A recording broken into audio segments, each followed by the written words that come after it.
How to pick best stocks to invest? Just go on a trigger tab, click on trigger tab and stock screener.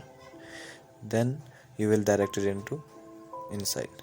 Then here you have to choose stock universe. Like you can choose Nifty, Nifty 50, and Nifty mid cap 100, Nifty 100, whatever you can want to choose. Okay, then just go to sector, which sector you want to invest, and just look into that. You will find I have chosen information and technology.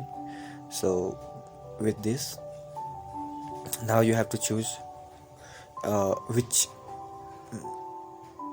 area, mid cap, large cap, and small cap. I have chosen for large cap industries. And then uh, pe ratio must be lower than 20, and this p ratio considered as a good p ratio. Okay, now this process has been completed, and then you will find some stocks. That's it, simple. You have not to do anything more. Just click on the Wipro. I have choose this stocks for to invest in. So just click on this and